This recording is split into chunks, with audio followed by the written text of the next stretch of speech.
Mm, yeah.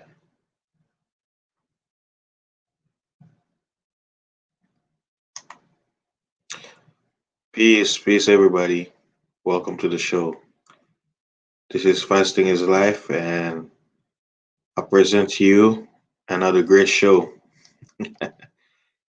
Just got back from work, relax a little bit, and we're gonna talk about this. Earlier today, I was on with the Ramil Amir show, and he had a very uh, interesting subject to talk about, and that's why I named the name of the show. It's called Slavery. Let it go. But before we can get into the show, I'm gonna play some little audio as an intro to the show so I can welcome more people coming in. So stay tuned in a few seconds. I'm gonna be playing some awesome music to get you pumped for this show. 1 second.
All right, guys, I am back.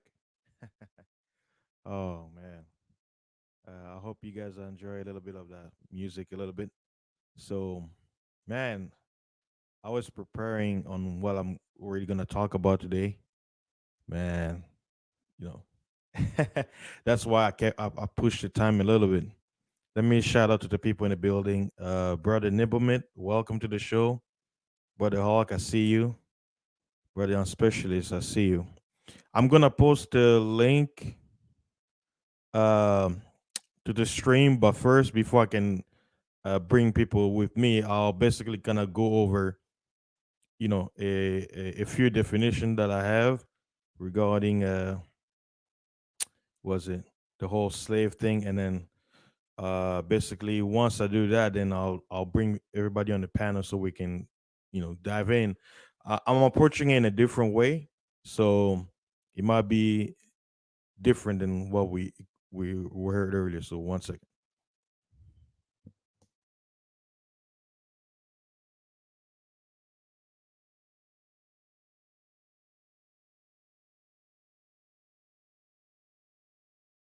Now, the subject of slavery was brought up this week by something Brother Akon said.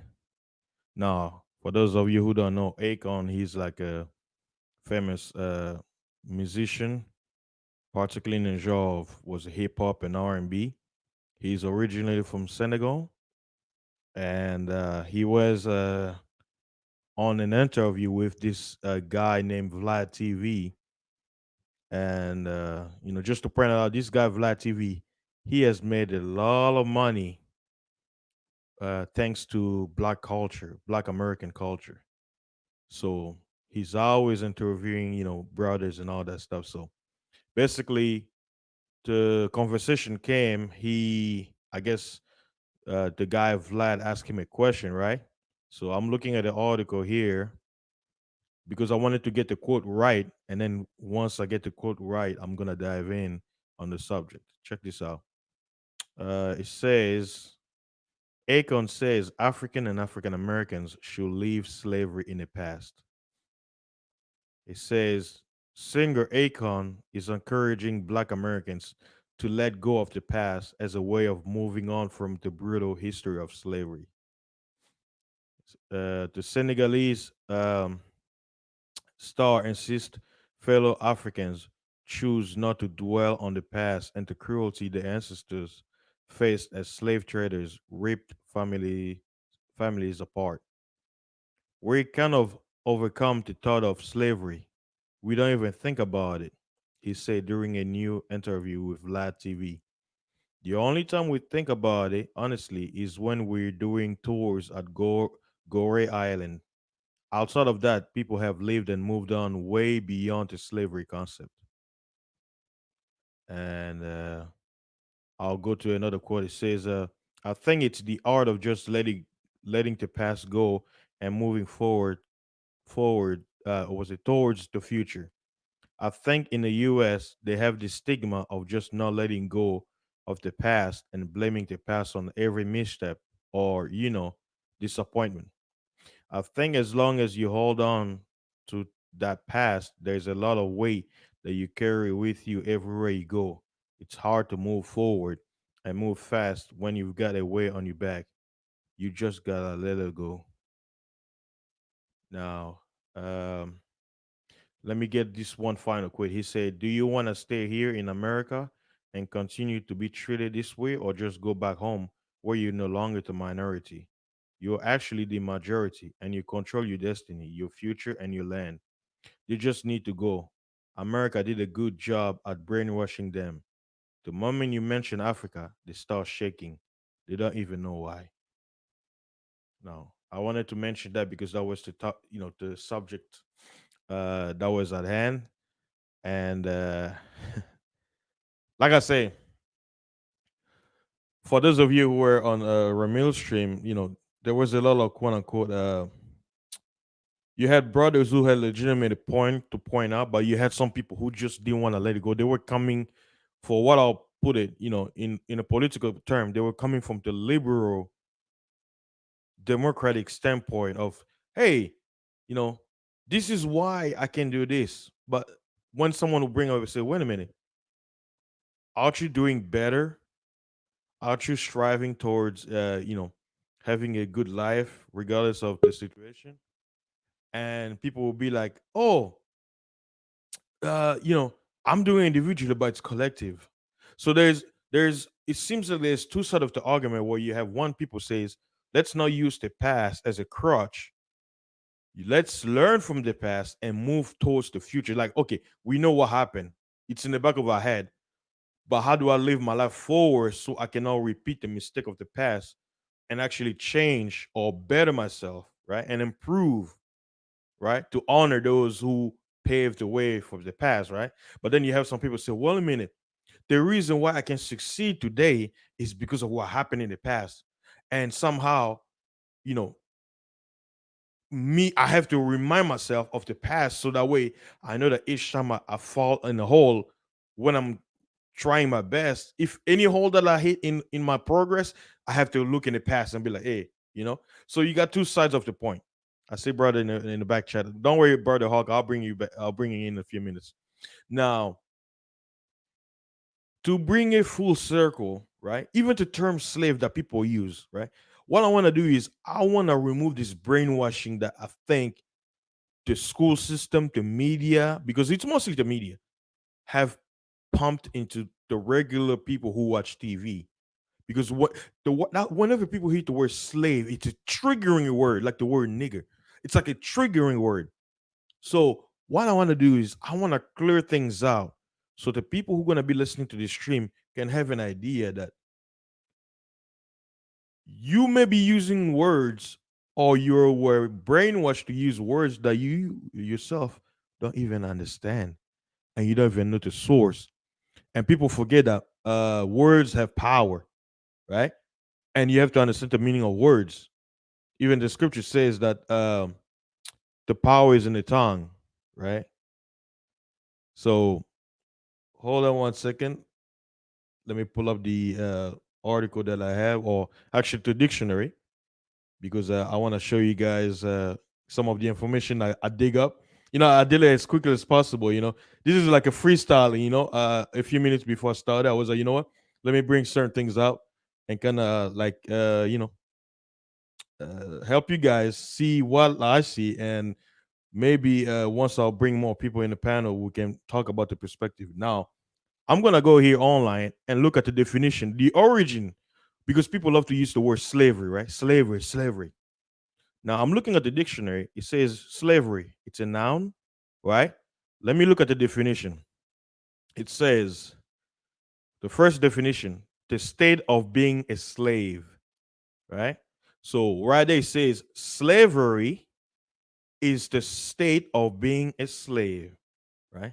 So we already have the definition. It has the word slave. So we're gonna dig in to the word slave in a few seconds.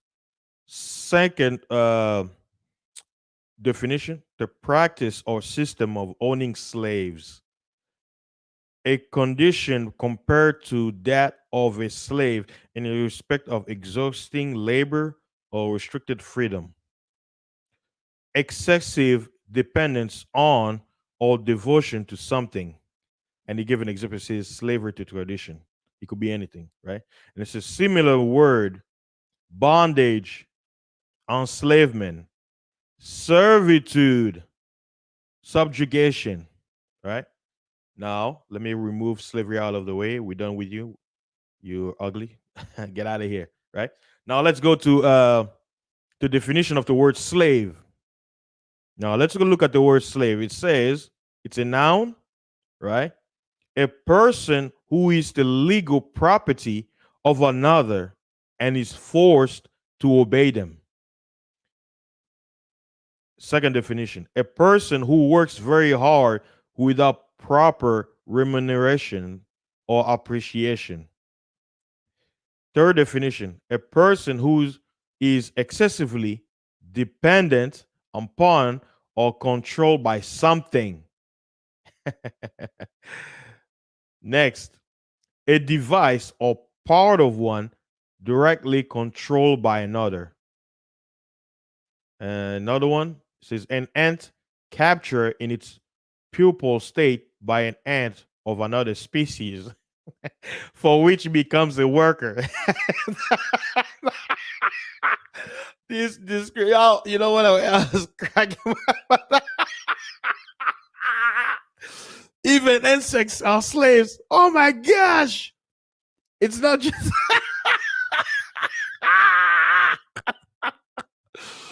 oh, oh man, I can't breathe. Okay. It says one it says as a verb, it says to work excessively hard, and second definition of it says subject to control by another. Now we're digging deeper. It says the origin of the word slave. that phrase you see slave, the oldest it goes Slavonic, um, which from medieval, that it's from medieval Latin, or the in Latin it's sclavia or sclava, right? Then that word transform over the centuries to French as esclave, right? Because I speak French, I learned French.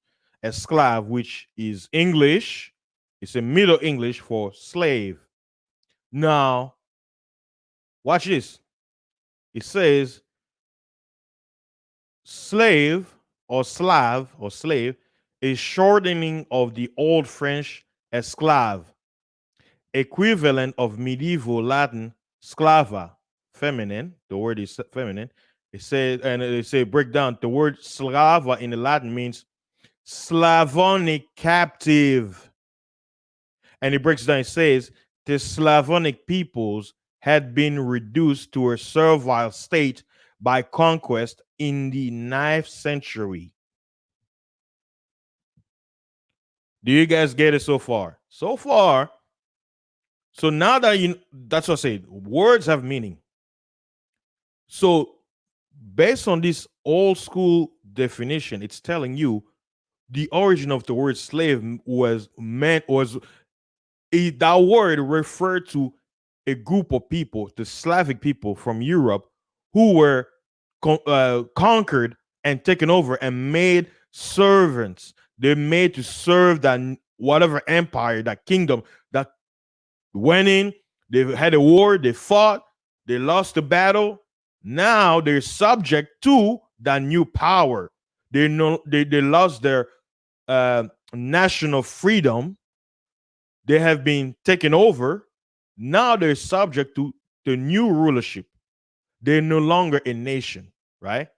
So they say they're made into servile. Servile, the word comes from to serve. Serve. To give service. Right? So let me remove this tab. All right. Now we're jumping into history. I know a lot of people hate history. Check this out.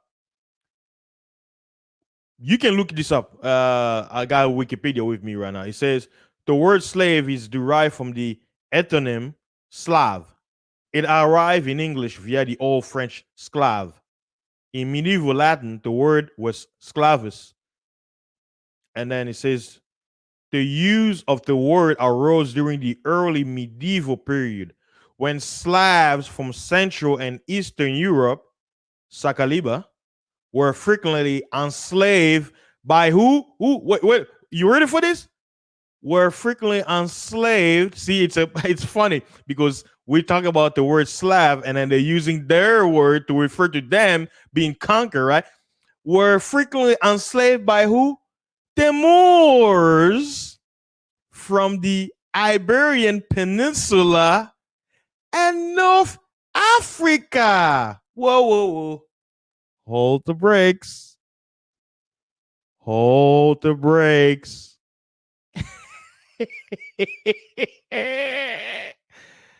Hold the brakes.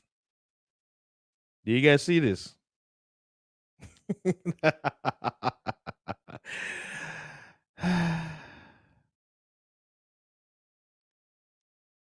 See why they say what? If you don't understand history, you're doomed to repeat it. And I always say it's very important to understand the words you're saying. That's why there's a dictionary, so you will know the meaning of words before you can use them.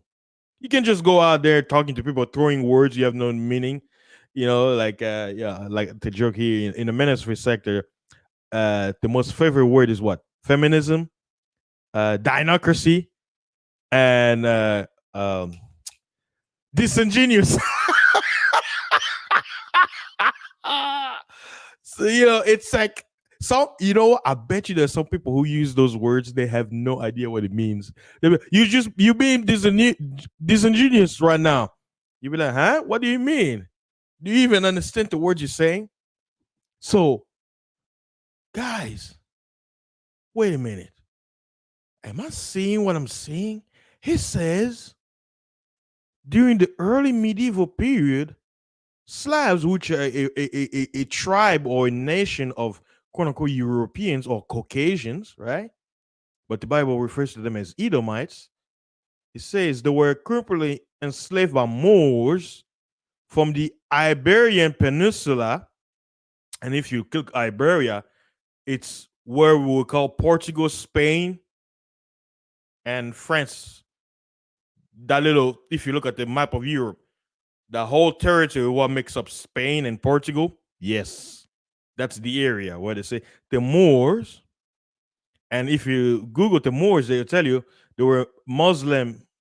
They were Muslims, Muslims who were basically Africans who were basically enslaved by the Arab Muslims during the expansion of Islam from Saudi Arabia, or what you would call today Saudi Arabia, but the Arabian Peninsula, right?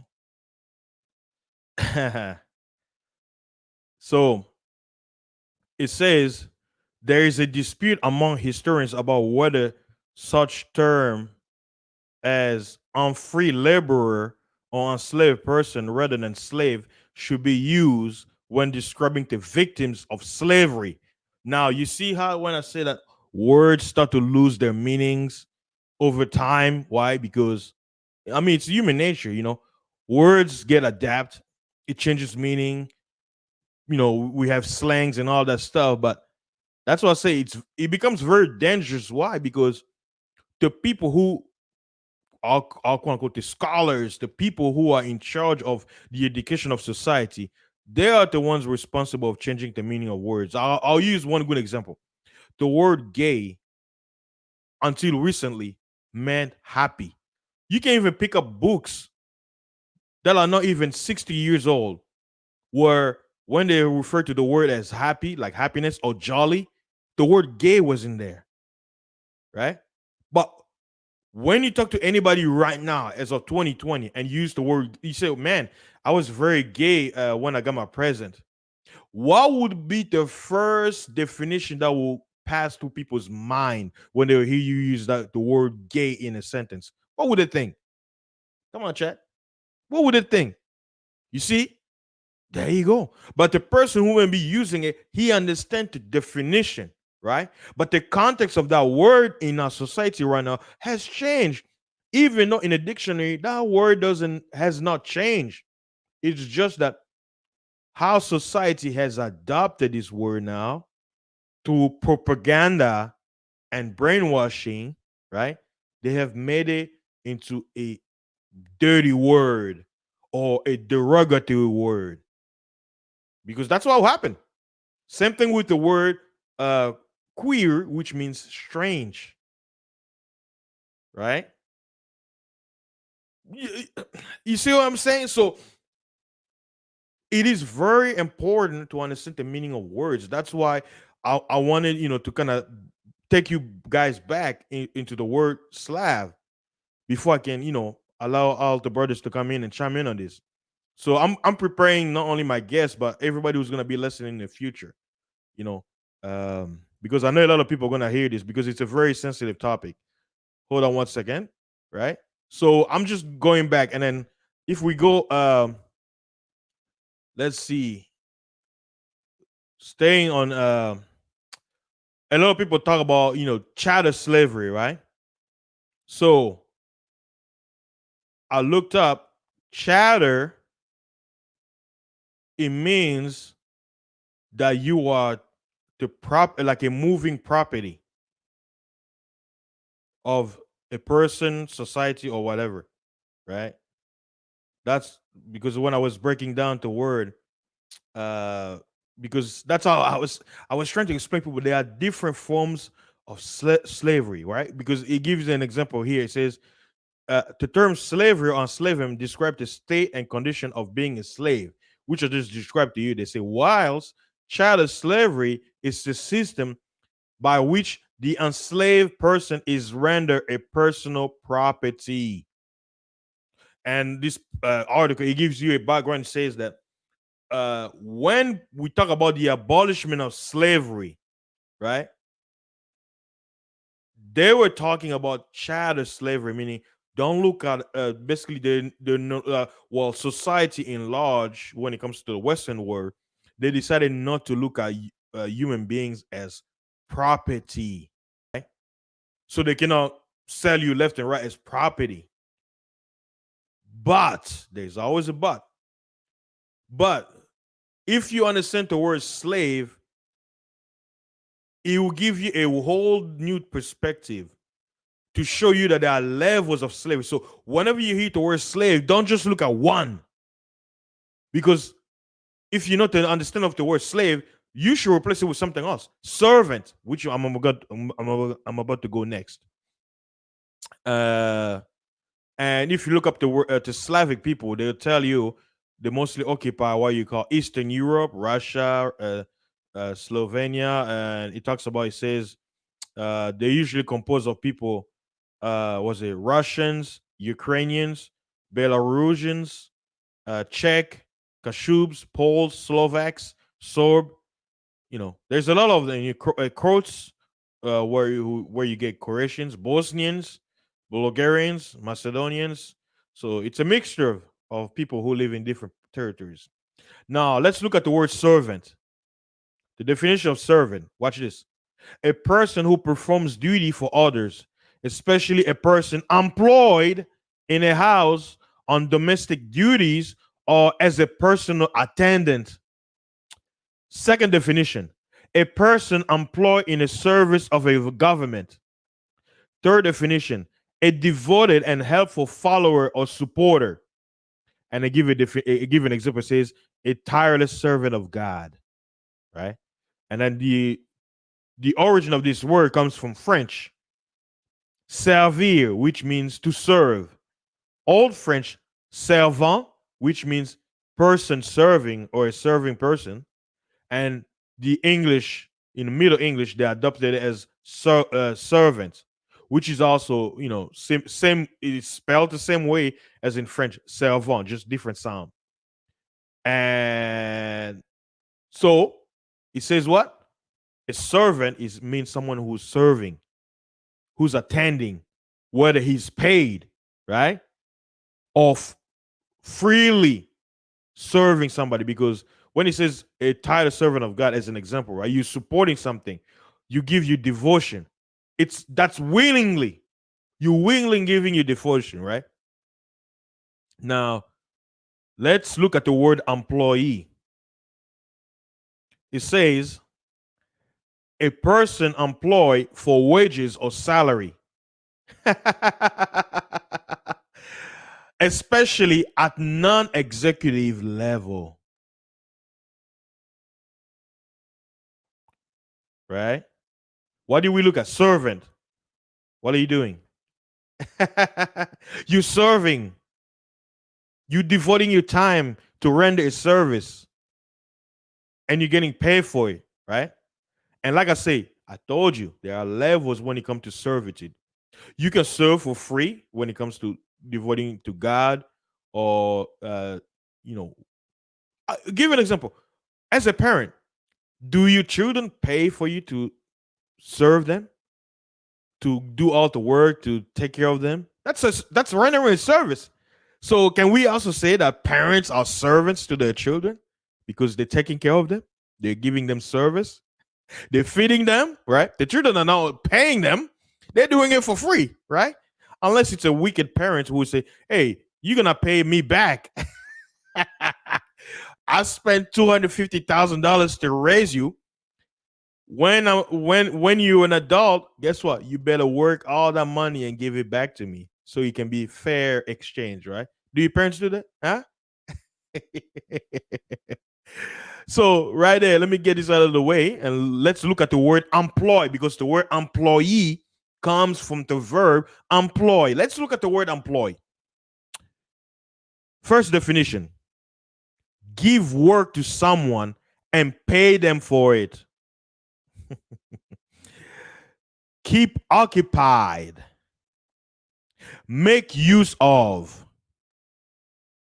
And then it says as a noun, it says the state of, what's it? A state or fact of being employed for wages or a salary. And looking at the origin of the word, it says from Latin implicar or implicari, and then it transformed to French employé, and then it says English employ. And then when it says the definition, it says be involved in or attached to, passive form of imply. And it says, check this out, guys. I know you guys are going to have a laugh. It says, in the 16th and 17th century, the word also had the senses unfold, untangle, huh? And imply derived from Latin, right? Now, I'm going to use the Bible where because I know some people should mention. Here's the thing. Like I said, there are levels. So whenever you hear the word slave, look at the word servant. But remember, there are different kinds of servants, right? So even in the Bible, right, there are many verses. So I'm going to read you one verse. In the Leviticus 22, verse 10, it says, there shall no stranger eat of the holy thing, a sojourner of the priest, or a hire servant. Check this out. Hire servants. So even in ancient time, you could hire somebody. You could hire a slave. Remember, servant and slave is the same thing. The only difference is the Slavs, they were, when they were conquered, their nationality or the name of their tribe. It's like this. I'll put it this way.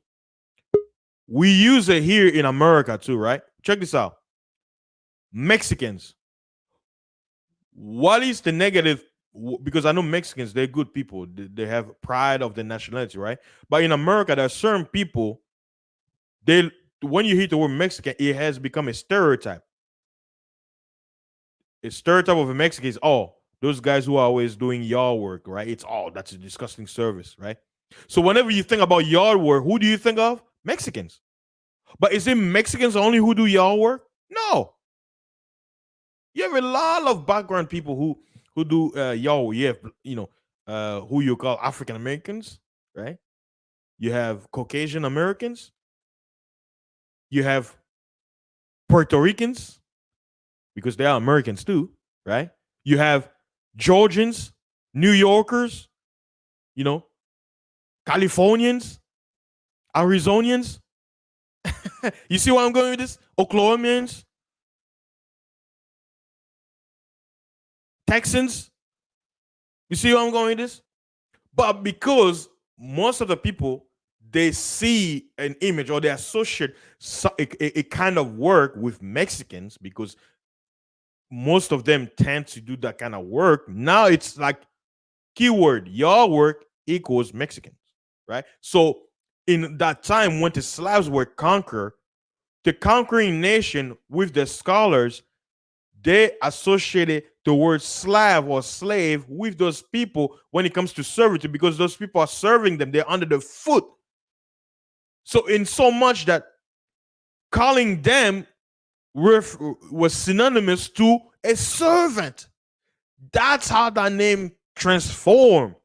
So when you look at the word slave, don't look at it how they try to make black people. No, it's more than that. There are many layers. The word slave just means servant. Now the question is, what kind of servant? If a servant who's working without pay, a servant who's being forced to work, a servant who's willingly serving their master, a servant who's working to pay up a debt, and once the debt is paid, he's free to go, right?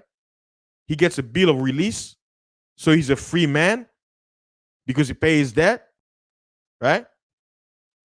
So I'm let's go to another verse, Leviticus 25 verse 6. And the good thing is, take time to watch this, read this chapter, because it talks about the holidays, how Moses told the Israelites how they should do things when they establish their country, right? So God was basically establishing rules and law. Basically, the laws that was given to Moses was what? Their constitution. It says, And the Sabbath of the land shall be meat for thee and for thy servant, and for thy maid. Maid is just a female servant. And check this out. And for what? For what? Thy higher servant. You see, there's a distinction right here because it has the word and. And for thy stranger that sojourn with thee. You see how there are different kind of servants? There has a higher servant, meaning, somebody who you hire to render service, and there are other servants where they're working mostly for free because they're under you. You own them. Let's go to another verse.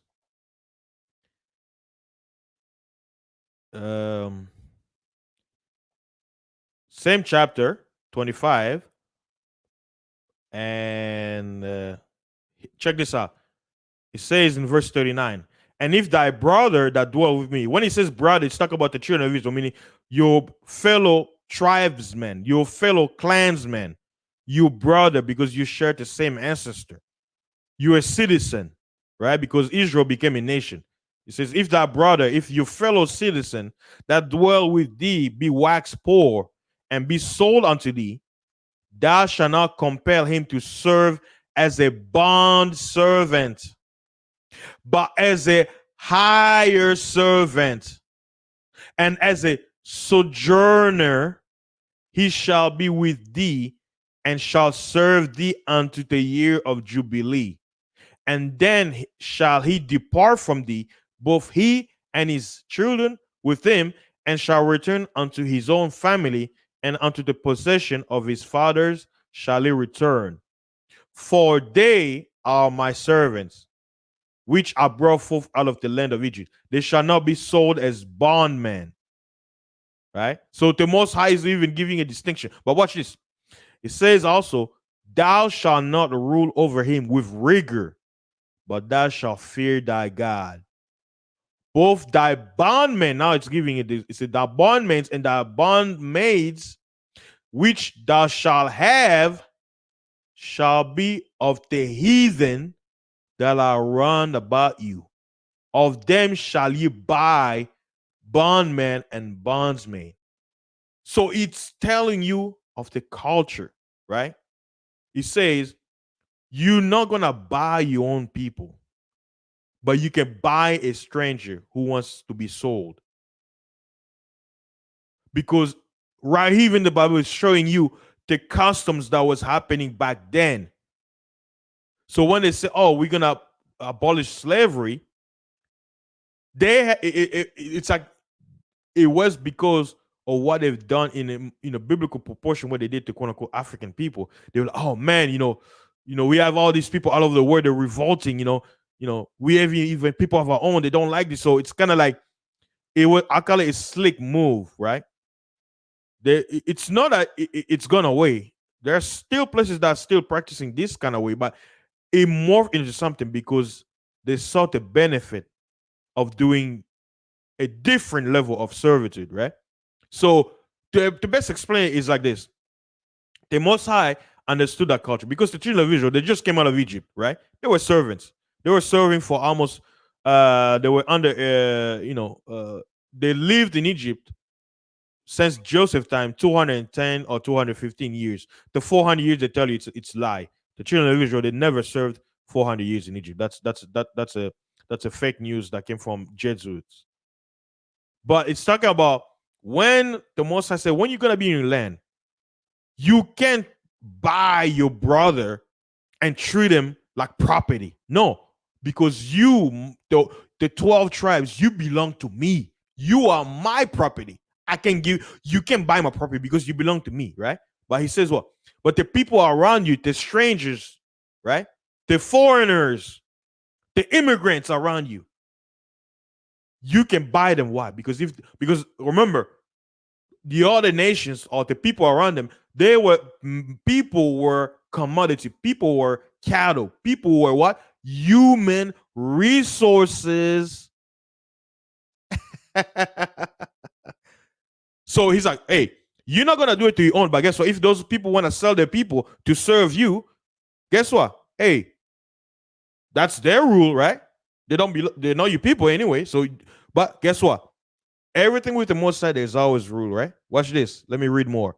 It says, moreover, the children of the strangers that do sojourn among you, of them shall ye buy, and of their families that are with you, which they begat in your land, and they shall be your possessions.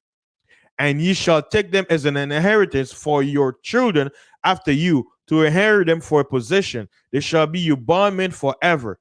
But over your brethren, the children of Israel, you shall not rule one over another with rigor. And if a sojourner or stranger wax rich with thee, and thy brother that dwell with him wax poor. So you're basically saying, if a foreigner that came in your country becomes rich than your fellow citizen, right? And it says what? And he sell me himself, meaning the one who's poor sells himself unto the stranger, the foreigner, or sojourner by thee, or to the stock of the stranger's family. After that he is sold, he may be redeemed again. One of his brethren may redeem him, either his uncles or his uncle's son may redeem him, or any that is nigh of kin unto him of his family may redeem him, or if he's able, he may redeem himself. So he's giving commandment based on society of that time. And that's why I gave you the example about people who were in debt. When you own so many debt, right? Even in the people, that's why I say people don't read the Bible. They love to point out, they would love to mention negative things and say, look, I'm gonna be real. Most of our people, they don't read. Think about it. It's a programming we've had for centuries. We've been programmed not to read. So this whole idea, I would say, anyone who has read this book can see the lies and nonsense people say. People don't read. What they do is they hear what they hear, or they hear say, she say, oh, okay, yeah, that's what the Bible gives you even a great example. Prophet Eli, a woman whose husband owned money, but he died. And because he died, guess what? The people whom the man owed money to made his family who were left alive to serve him. And the woman pleaded with the prophet, say, hey, I need some help. Help me in my situation. And the Most High made a miracle that allowed that woman to get enough money to pay off the debt. That's what it says, debt equals slavery. Even in the Bible, the Most High advised his people, says, don't owe debt, because a debtor is what? A slave to the lender. So these are the young people say, oh, they use slavery to us. I'm like, dude, have you read the scriptures? You have no idea what you're talking about. There are layers to things. See, the whole thing, remember, the rhetoric, they're just repeating what they were told. The question is, who told you what you're speaking of? Are you just repeating things like a parrot and not having idea what you're saying? That's the whole thing. We live in a PC world. They have to trigger certain people, and they know we're in an election period, right? Black people are very sensitive when it comes to slavery, right? Now, check this out. Slavs are the slaves, and now today, when you hit the word slave, what do you think? You think black people. What's this? You see how I'm saying? Like, that's the whole thing. A logical person who will have a clear thought will be able to discern deception from fact and analyze the whole situation. Right? Guys, I'm almost finished. And you read this whole chapter to yourself, and please take time to read the Bible. Don't be spewing nonsense that you have no idea whatsoever and you've never read the book. I can come in front of you and hold a book about science and say, you know what? This book has all the answer, and I can speak some nonsense, quote a phrase here and there, and I probably never read the book. But you, the viewer, when you see me holding that book, you have to be very dumb to associate what I'm saying with the book if you haven't even read it. How would you know what I'm saying is true if you never opened the book I'm holding in my hand and actually read it for yourself?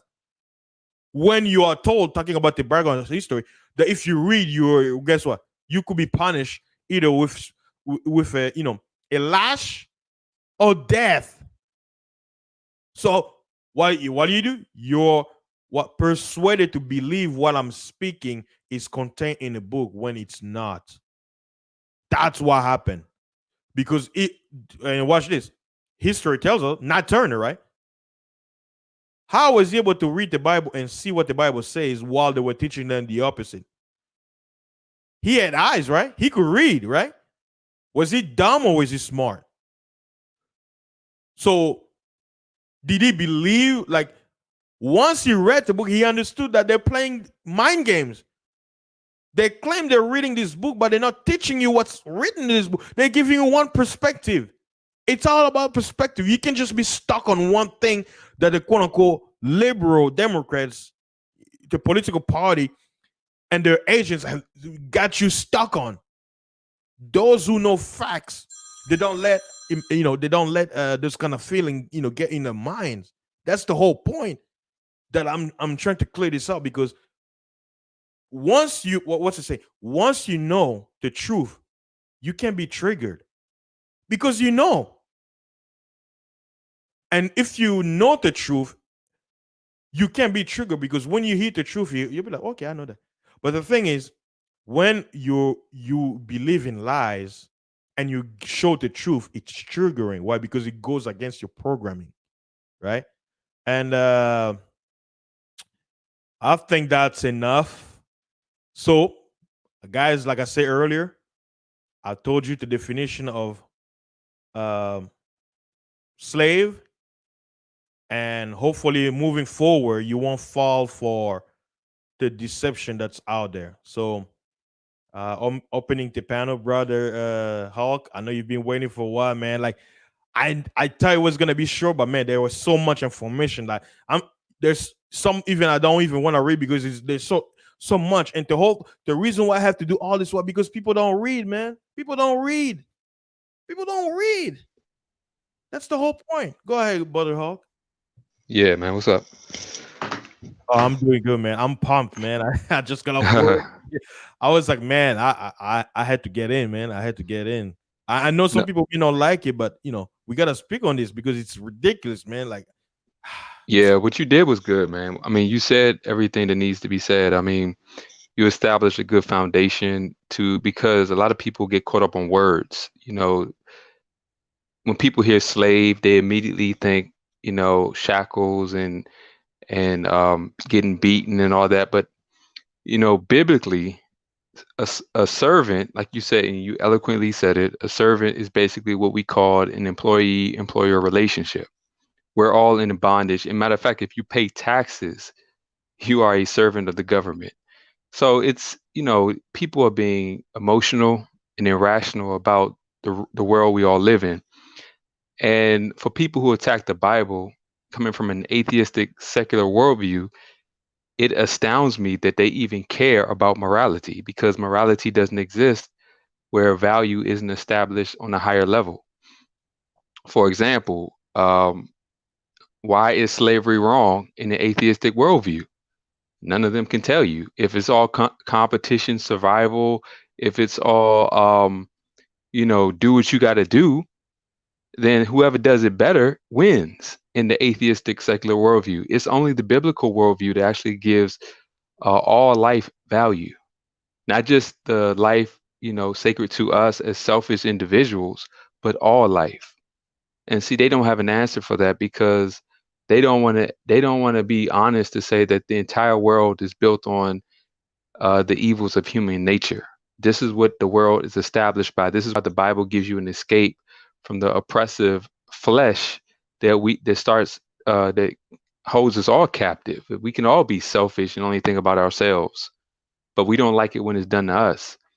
And so the Bible basically exposes what starts within the heart of a man or a woman, and that's where all this stuff comes from. And it's like to expect their sense of justice and morality and ethics in a world established on murder, theft, and conquering is ridiculous to me. Like they would say, well, it's all about policy. I'm like, do you realize that policy is still you being slave to the system? Like you, is a system good or bad? Pick a side. You can't say that the system is oppressive and it's all slavery, but then you want the same system you said was evil and oppressed to do something it's never done. They don't even hear themselves. They're irrational because they're emotional about the fact that we're in this, about the choices we're making. The choices we make from day to day, the wisdom that we learn from experiences are what will always matter.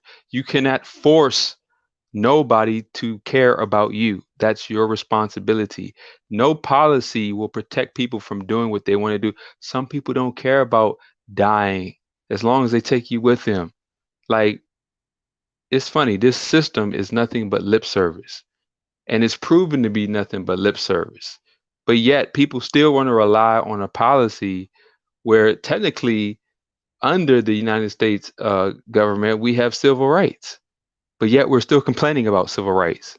So they don't even understand that the system under policy can tell you anything it wants, and it still would do whatever it still would do whatever it wants, because we're still depending on people that we say are evil. If you say the system is evil, then why are you expecting them to do something good when only good comes from who? God. But they don't want to talk about that because that's the standard that we all innately are seeking. And that's not going to come from the world. The world will never offer the goodness that comes from the biblical worldview. It will never come from any system in the world. It will never come from any fleshly or worldly kind of medium. You know, it's like people expecting a cartoon to teach you how to care about one another. It's stupid, you know? Hey, Hulk. Here's another thing that's gonna make things even worse, right?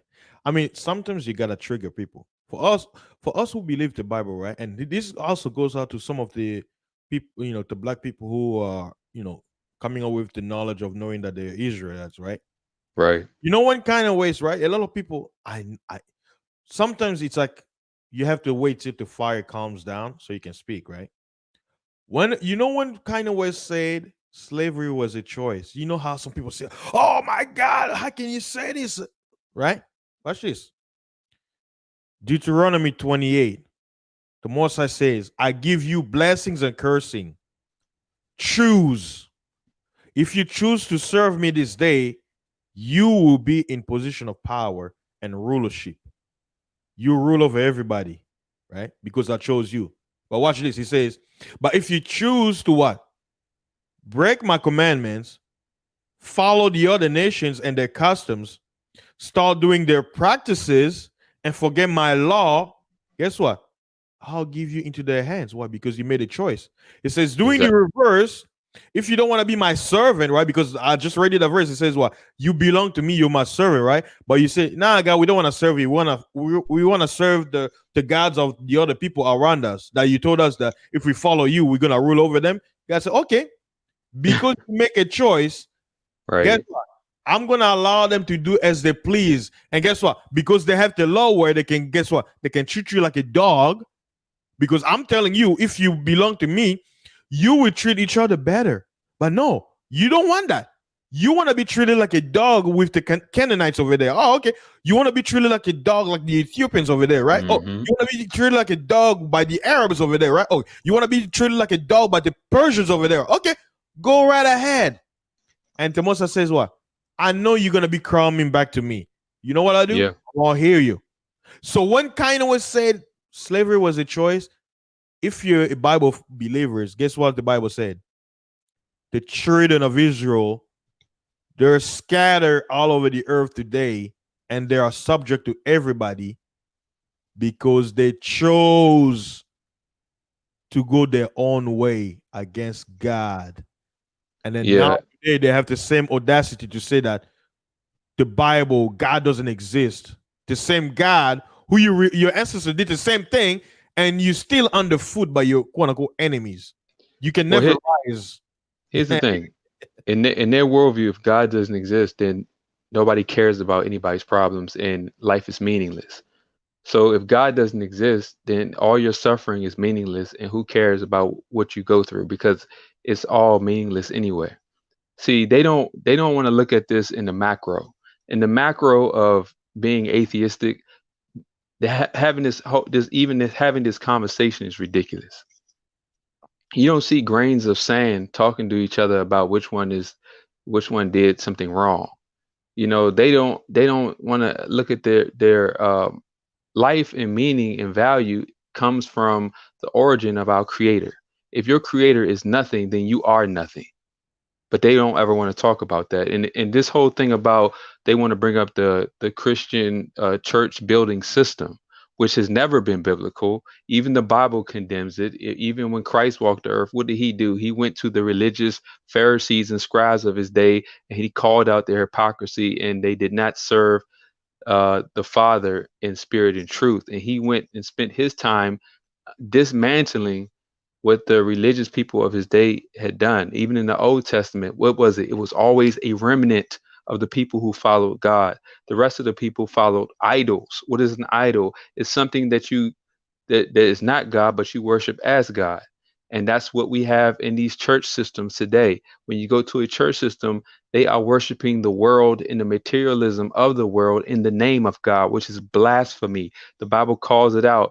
The Bible never condones holidays like Christmas or Easter. Matter of fact, it calls out that if you read the book of Jeremiah, it tells you not to even make, I think it's Jeremiah 22, not to make Christmas trees.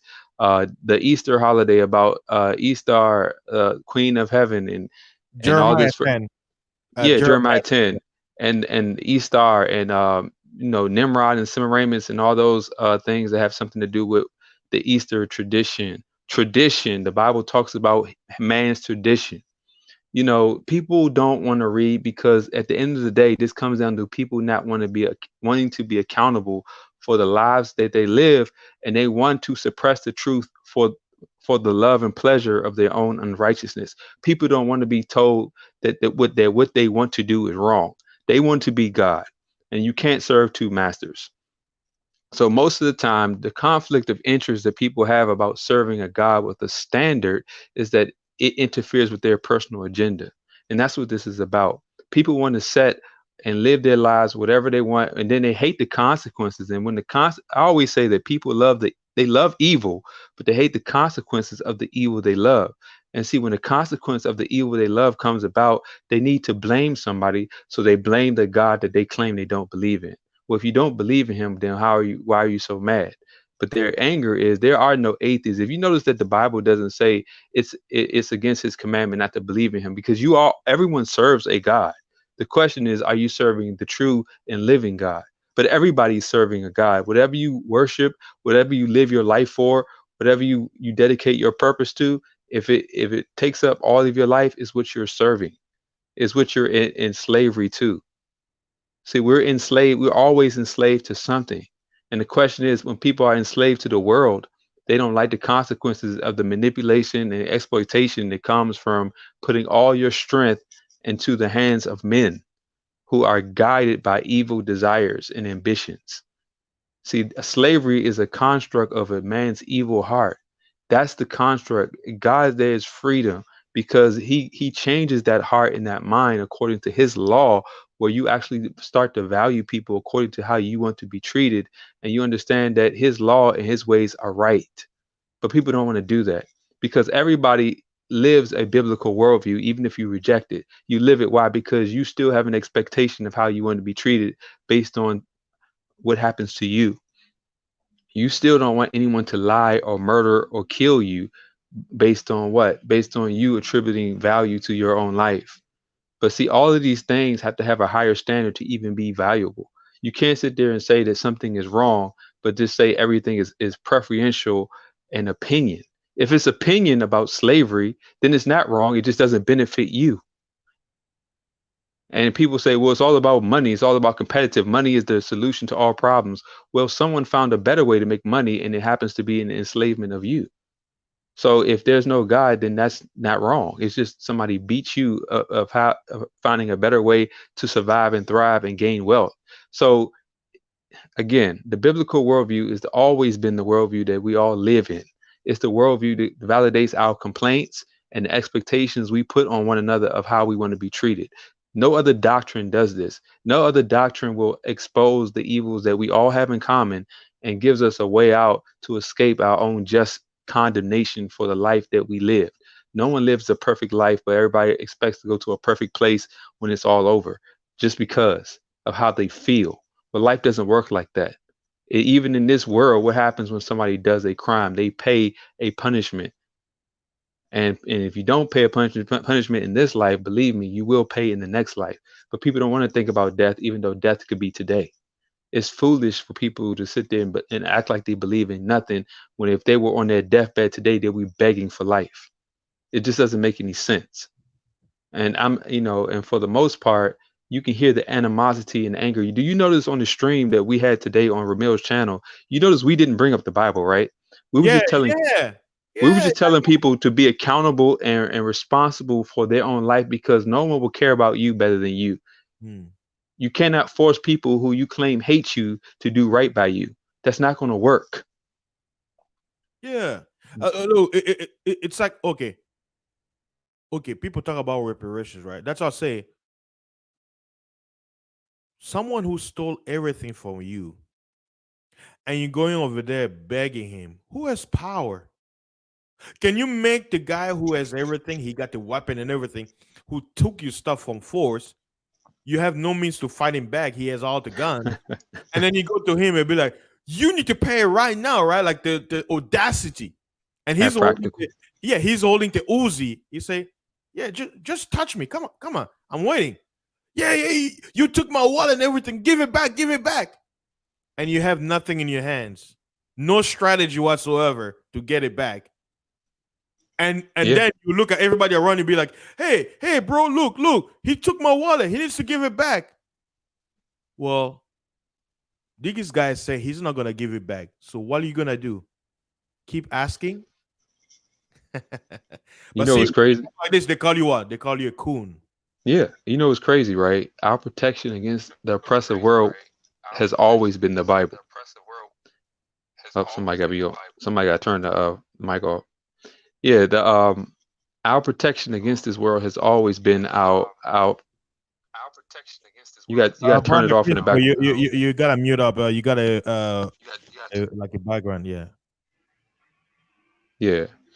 But our protection has always been the Bible.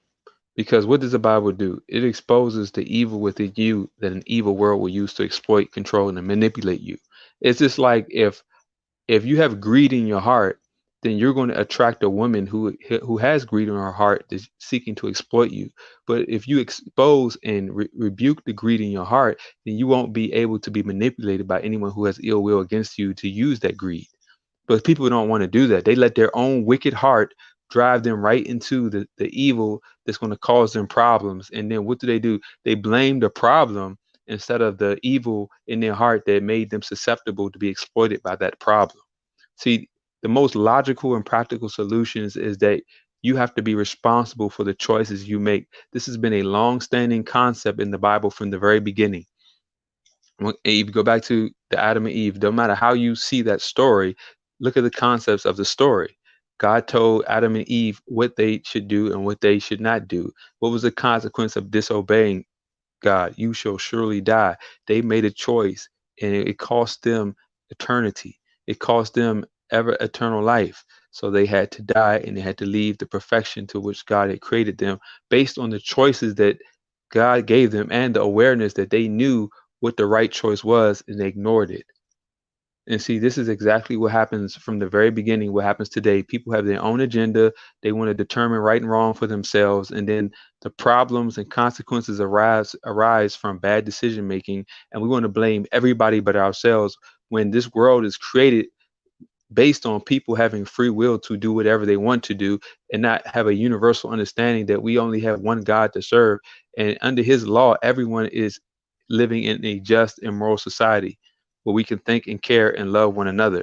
That only exists under a biblical worldview. It will never exist in the atheistic worldview. The results of what we're having right now is under false religious doctrines and atheism. This is what the gender neutrality movement is.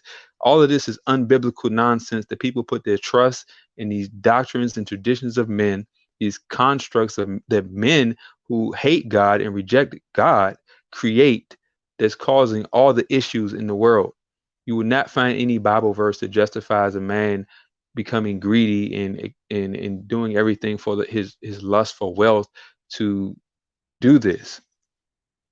This is what happens when people disobey God and they let their own wicked hearts drive them into these things. So it's really it's these people are so lost because they just don't want to accept that we have to be accountable. They don't want to accept that. That's what it all comes to. I don't want to be accountable. I want to be able to do whatever I want to do, but I want to tell other people they can't do what they want to do when it conflicts with what I want to do. And this is the chaos that we've created in this secular, nonsensical world that everybody wants to blame everybody but themselves for. God gave everybody free will. Free will has a lot to do with the very life that we have, the fact that we have a choice that we can make. We can choose to do what we want to do, or we can choose to do what God has said is best for us based on objective reasoning. We all can agree that God's way is better. Why? Because He has a law that actually aligns with our convictions and our innate understandings of life anyway. Like no one is going to complain that the law of God stands because nobody wants to be lied to, stolen from, murdered, uh, diminished by idolatry, or exploited by somebody making a god out of money or pride or something that causes some person to think highly of themselves over another. The commandments of God, even covetousness, all of that is in the commandments of God. But we reject all of that to create our own way. Then we hate the consequences of what we created. Yeah, brother Hulk, he's perfectly. And here's another thing before I introduce brother Christo Hotep. Um, a lot of people who deny the Bible, they believe in science, right? In the science, system, they have this Hmm. one guy called Sigmund Freud, right? Or Hmm. Darwin. And Darwin, what does Darwin say? Survival of the fittest, right? Meaning Hmm. the strongest survive and the weak perish. So Yep. if you assign yourself to that ideology goes against everything the Bible talks about, right? And it supports slavery. Yes, it's like, can you imagine a gazelle, like a tribe of gazelle, going to the lion pride and be like, "Hey, you guys need to stop oppressing us. You need to stop eating us." And guess what? If you don't do it, we're gonna sue you. We're gonna go to the chief of the jungle. Well, the jungle said what? Survival of the fittest. Do you really think they're gonna go and dare, negotiate with the lions? The lion just know Right. one thing: kill you. You meat. There's no So justice in the animal kingdom. yeah, Justice is a concept of our creator. yeah. So if you want to follow that rule, hey, you know what? That's fine. But don't come blaming the Bible. And that's why I always say I call it oxymoron, and it kind of counterintuitive. Like it's like you saying one thing, but it's going against what you're saying or what you believe. What you're looking at the Bible, but the Bible has nothing to do with what's happening to you because the Bible Yep. doesn't agree with it. So you need to take that anger and frustration towards what you believe because that what you believe allows it. But No, notice how they'll never talk about the things that atheism has created. Like the fact that they believe in androgyny and this alternative lifestyle, which is destroying children and families, and feminism and all these things that a lot of guys in the manosphere say they hate are created from atheistic secular worldviews. They have no smoke for those things coming from the source of atheism. yeah, yeah. Well, Hawk, before we continue, let us welcome Brother Christo Hotep. Do you have anything to say on the topic? Welcome to the show. What's going on, brother? I think you're still on mute if you're trying to speak. Yeah, sorry about that. My mute took a while. All Yeah, You I right. all just good, man?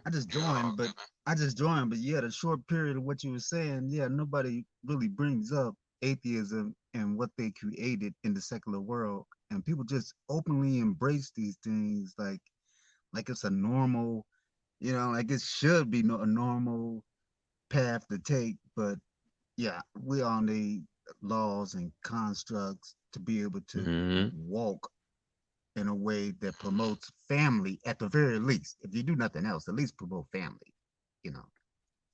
So yeah, I Yeah. agree. I mean, thus far, I mean, there's really no argument over that.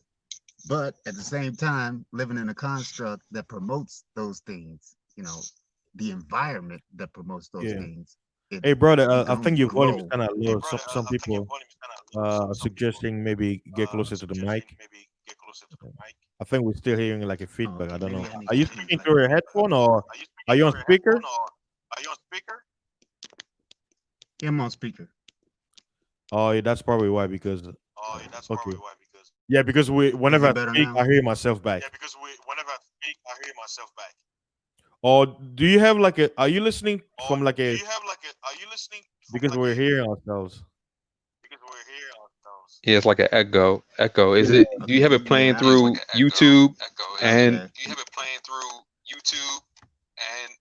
Ah, maybe. Let me mute it and then I'll try to come back in. Okay. All right. That's fine. All right. I'll Yeah. get out and try to come back Okay. in. All right. okay, cool. It happens. Yeah. I understand. Yeah. So to basically add in, see, brother Hawk. The thing is, what Akon was saying, like they say what someone may say something, right? You hear what he said, but there could be Hmm. a under like there could be a under meaning message because remember he was on the platform and Vlad he's Caucasian persuasion and he's Jewish, right? So Akon Right. when he's speaking, he has to speak in a way, right? Not only to offend, but at the same time he's looking at somebody who you see what I'm saying? It's the platform he was on, right? Now the thing is one person with a different understanding, when they heard it, they had this one perspective. Oh my God.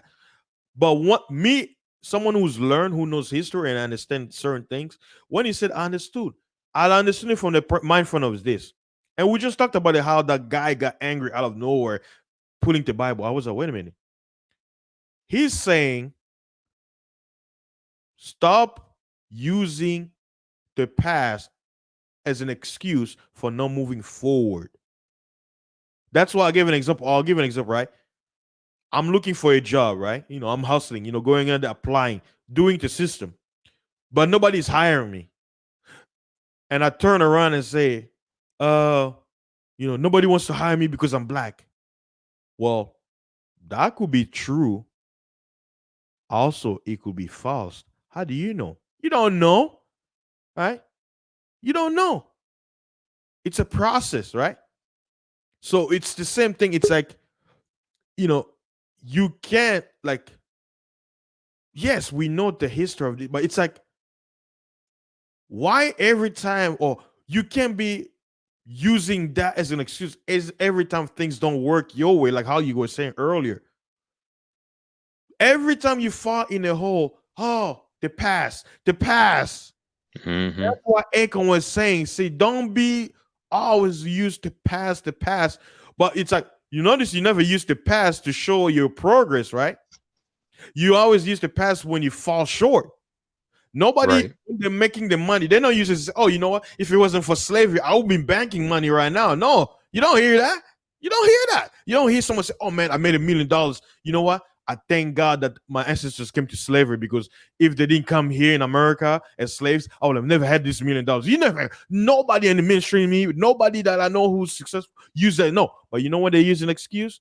When they fall short. Man, I lost the business, Yep. man.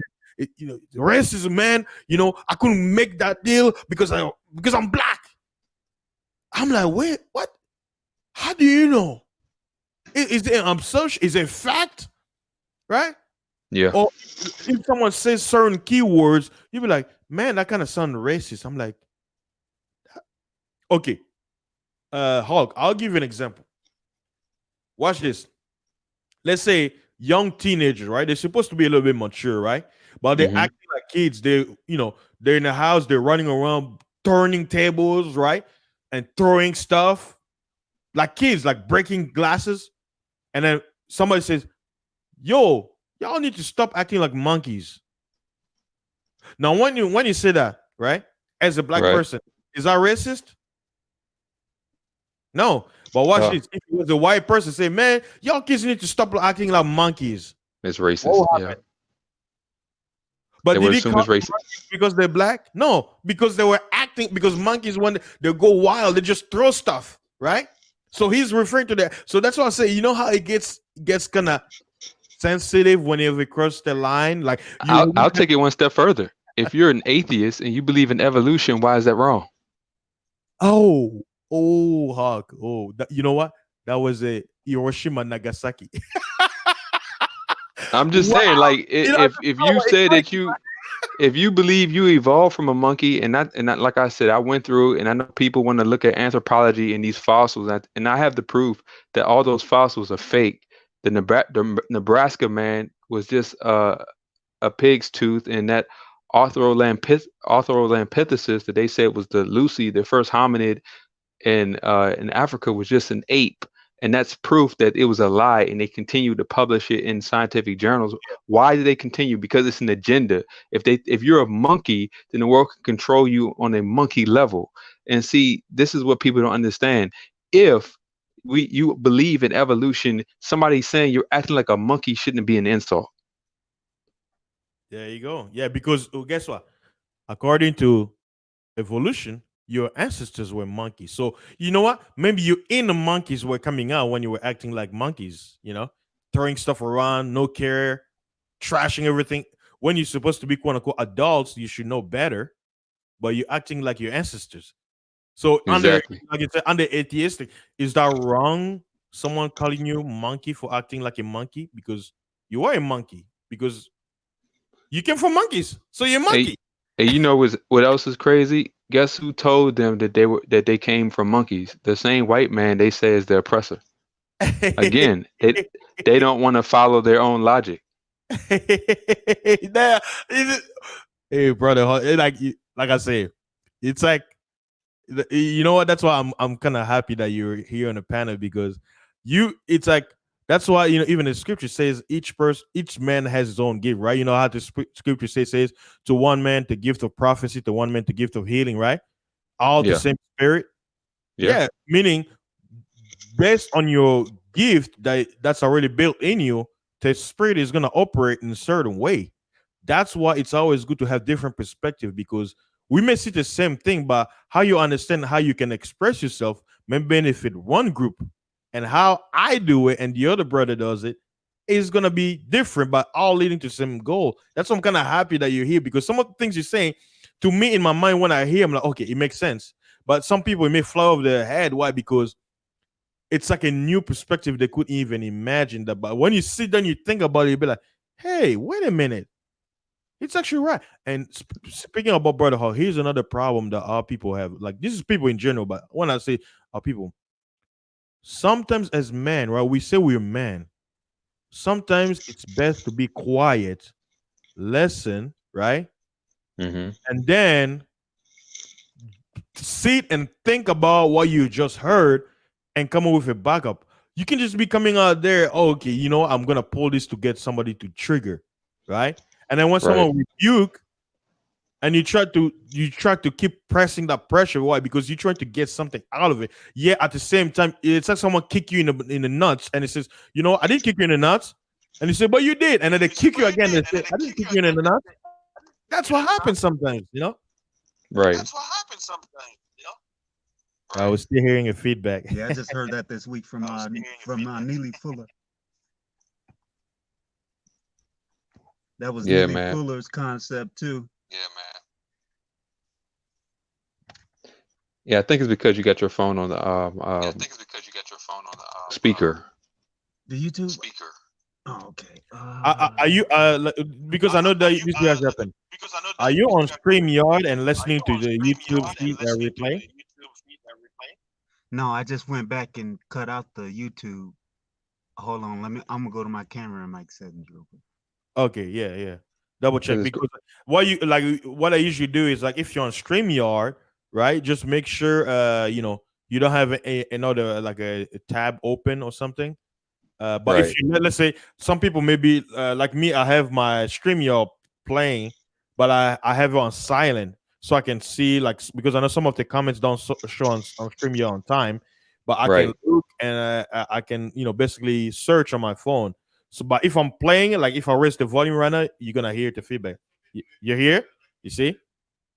So that's what happens. And Like, yeah, yeah. and fasting. Your intro was amazing, man. How you broke down the language and the definition of slave and servant, because a lot of people don't realize, and we said this. I think it was Exodus. Oh, I forget which one it was. Exodus 20:16, I believe, that says that whoever sells in a slave, or basically that slavery, that having the type of slavery where you're selling people is worthy of death.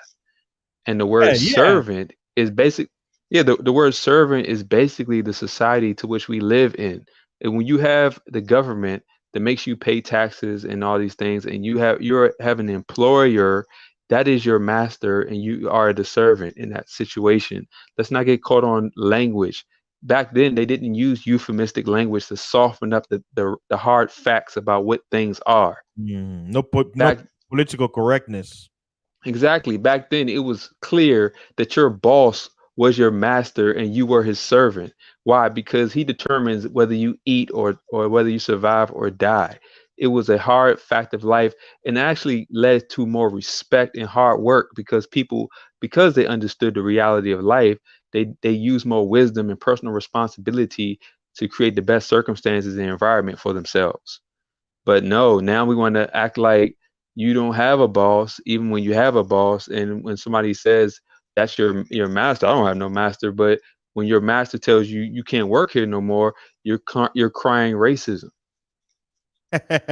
Yeah, it's like you're begging. You want to serve. That's the whole point. Exactly. Like, speaking about this, right? If you're an entrepreneur, that means you're servicing yourself because you're doing everything. It's like a carpenter, right? A carpenter can either work for another carpenter or he can work for himself, Exactly. right? And the Bible, even people, if they don't read, the Bible promotes you being an entrepreneur and hiring people. That's what the Bible promotes. So, if anything, how in the hell are you gonna say the Bible wants you to be in position of power? But you have to do it in Yeah. righteousness, not under the world's way. That's why he even says that you can't treat your servant like dogs. That's what say with rigor, right? Yep. But it says the children Exactly. of Israel served in Egypt with rigor. They were treated less than people. You can't do that. Why? Because the most I say it said, I forgot the passage. It says you have to say, remember, the Egyptians at one point they treated them nice. So you have to treat a foreigner nice, right? Yeah. Don't do the bad thing they did. Do the good thing they did. Why? Because at one point, your ancestors, when they came in Egypt, they were welcomed, they were saved, they were treated like their own citizen. Don't look at the bad things they did. Learn the bad experience so you can move forward. You notice that? The Most High, Yeah. whenever the Most High reminded the children of Israel, he said, remember, I saved you. I made your life better. Don't go back to it. So you don't use history to mourn. You use history as a lesson to be like, you know what? We will never go through that again. We're gonna make things better for the future, right? Exactly. And I But have you a move forward. Don't use it as an excuse. You know why I can move forward? Because of the past. No, you can't do that. and I have a question. You know how they said the answer is policy, right? That's what they go to. They say, well, so we got to change policy, right? But according to policy, we already have civil rights. According to Yes. law, we actually have the things. The problem is that it's not going to be executed the way, because this whole world is based on lip service. You Mhm. can sit there and have on the books, you have your rights, Mhm. but you can't take away the free will of another to not care about your rights. You Yes. cannot take that away. It's like there is an African saying. It says the way politicians do what they do is they'll take the poor, someone who's really hungry, paint their lips with chicken soup, right? And present to people, say, look, I fed this man, right? And then the guy is Right. looking at him like, dude, what are you talking about? But the people, when they see his lips, it's shiny, like he just ate Uh, it. But it's a lie. So it's the same thing. It's like you know when it's see, that's what I say it's kind of funny when here in America they call it lip service. In Africa, they say it's putting chicken lips in your mouth and it's shining, so the people be like, "Oh," they say, "This man is such a nice man. He's feeding the poor." And the poor is like, "What the hell? He didn't feed me. He told me to close my mouth, and then he put something that smelled kind of nice, but I haven't eaten anything all day." But to the eyes of the people, as a politician, says, "Look, I care for the poor." And when it's over, he says, "Get out of here, kick him out, put him, or, Right. put him in a cage, because he's gonna go out and tell people what I just did. Put him in a cage, beat him up, and you know what? Silence him." And you expect this, how can you trust somebody who will do that? You sound like, but if you say, if you speak against the quote unquote narrative that are being pushed, you a coon. You are against you people. I'm like, wait a minute. But as I say, I always say, where is your source of your rhetoric? Did it come from Yeah. your mind, or are you repeating what someone else already said? And if you find out the source of that saying, guess what? It's gonna lead you to the liberal movement, to Marxism and everything. Like, Let's yeah, go ahead. now let's talk about something else we heard today. We heard that the Bible is the reason why there is slavery, but then they say the answer is policy, but the slavery comes from the policy makers. So you're going to blame the Bible, which actually says that you should be treated rightly, but the actual institution of slavery came from the policy makers that you say is the solution to the problem of slavery. See, they never follow their logic, or lack of logic, I should say. They never follow it, because you're sitting there saying that the answer to racism is policy, when it's the policy makers, not the Bible, that actually cause uh, racism on any institutional level. If to whatever degree you choose to see it at, that's where it's coming from. These same lawmakers that you're expecting to be fair are the ones who instituted slavery. And they Yeah, say in the Bible, because they refuse to see the Bible in the context to which the historical is presented historically. And like I said, a lot of people don't understand that, like you so eloquently said earlier, the Torah, or the biblical law, was their government. They didn't have a third party government in mediating between uh the people and something like we have. The law, which was universal to all, was their government. So it was really easy to punish evil and not discriminate or against people, because the people were all seen the same under God. Where in man's law, people are not seen the same.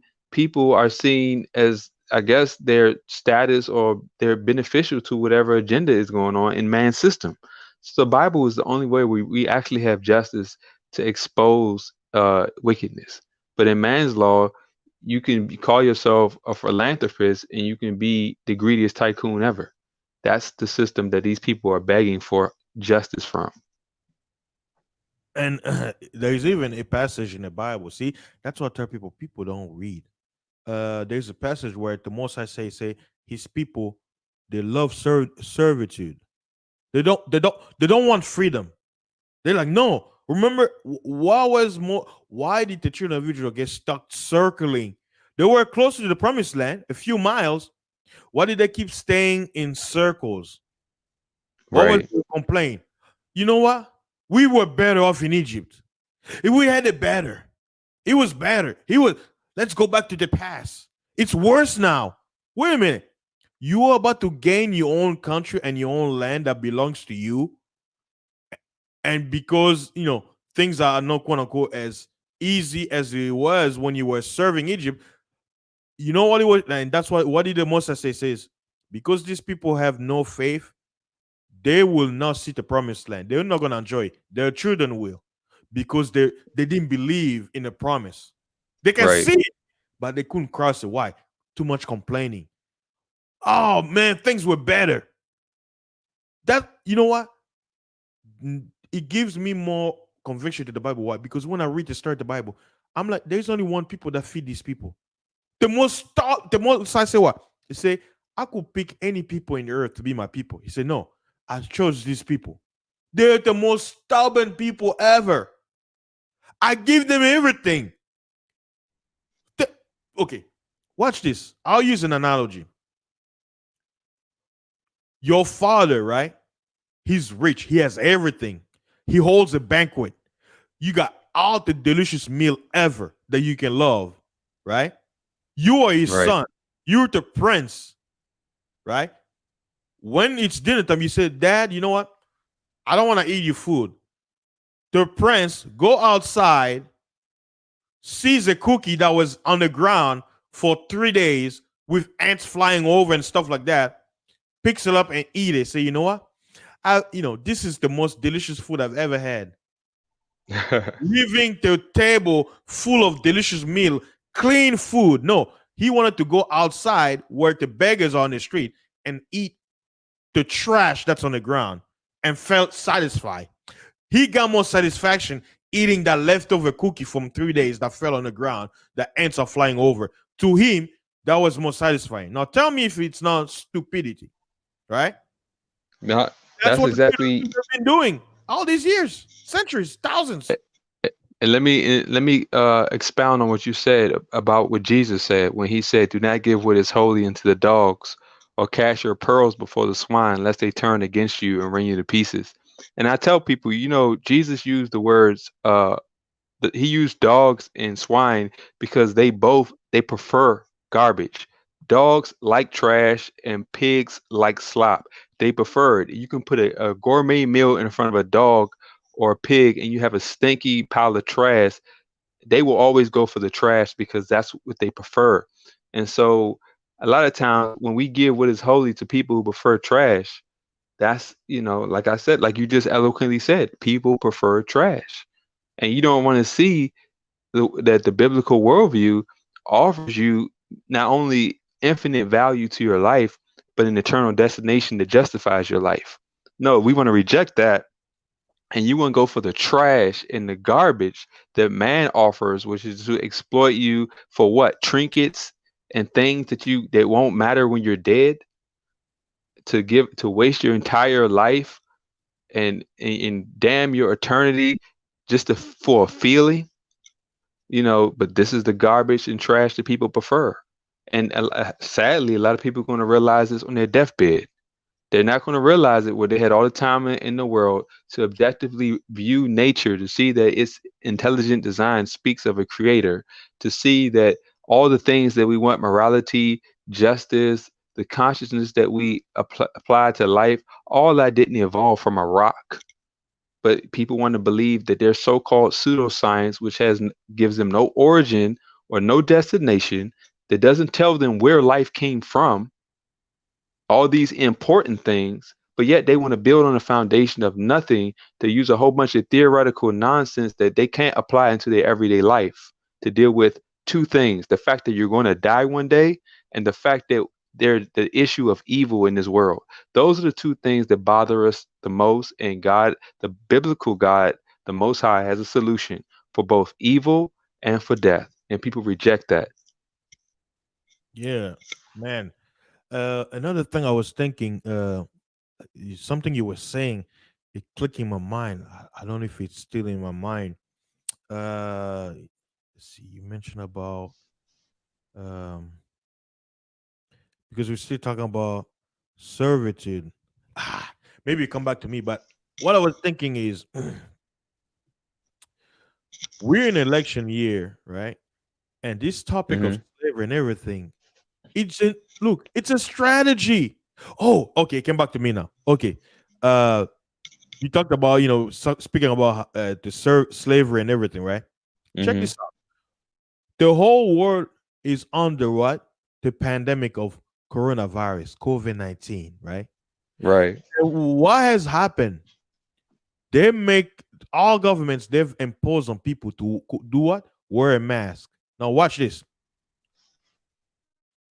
Why are you wearing a mask? Are you wearing it because you have the free will to wear, or because you are told like a servant to do so? And if you don't do it, there are quote unquote consequences.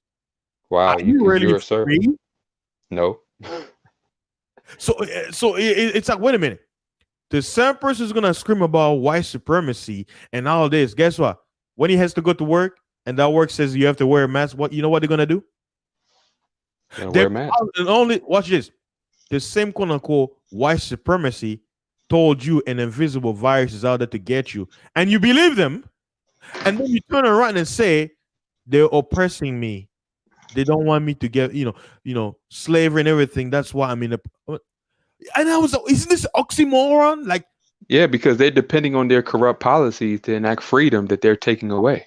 So you want these people. See, it's not even a race issue right now, and during this pandemic, this is not a race issue. This is the issue of the policymakers creating a narrative that strips away every human right that you have for something they can't prove logically.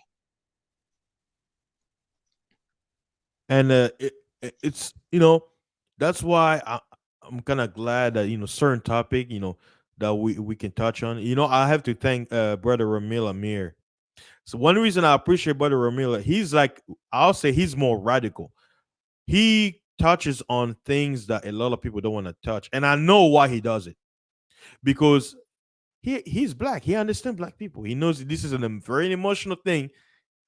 Why? Because they say sometimes you gotta you have to snap people out of their cognitive dissonance, right? Yeah. Me, I wasn't like, when I saw Ramil say it, I understood where it's coming from, right? But it's like sometimes people, they want you to baby them. They're like, I need baby steps. Like, tell me everything. I'm like, no, you were an adult, you were a man. You're supposed to go. You get a clue and you go out there and search and find out more. Like when I broke down the definition, nobody was, hey, fasting, go here, go. No, I did it myself. And I Yeah. guess what? I learned something new. Why? Because I was like, you know what? Let me go and search more. Even though certain things I already knew, but I got more details. Why? Because I dig deeper. I did a search. I went and meaning I took it willing for action to find out what I needed. So it's like, I think, Brother Huck, some people want black people to be that way because what? It makes moolah. Yeah. They want you to be in that position. And you know what? When they come out, they're gonna say, we're for you. And bro, I tell people, there is no such thing as black. Black is a color. The Yep. same people who gave you the word black, they're limiting you. You have tribes, you have clans. Where are they? Who are you? It makes you fit in their construct, into their system that they can oppress you in. It's like, okay, with black, where's your passport? With black, where is your nationality? With black, where is your land? Where is the land called black? Wherever your government tells you. But see, and I gotta get ready to go, but I wish I could stay longer, but I gotta give you respect, man, because you, Ramil, and myself, and a few others, we stand on our principles. We have conviction to not waver in what we prove to exist. We do this over and over again against all of the pushback, against all of the scrutiny. And like I said, I welcome scrutiny. But see, people don't want to have rational conversations. They want to have yelling contests. They want to bring up topics because they had an agenda to go out there and just put people into their hopelessness and not really discuss the topic. See, a lot of people who and this is sad, but it's true, in atheistic worldview, they have no hope because when in their mind, when they die, they cease to exist. When they don't know why they're alive. They think it's some random cosmic accident that has no meaning. So they're searching for meaning in life while they're living it. That must be very confusing for these people. But so when they find something to harp on, to let out their emotions and their disappointments for life, because for some reason a lot of these people expected life to be perfect. They expect, because if you don't understand the world through a biblical worldview, you expect life to be perfect now.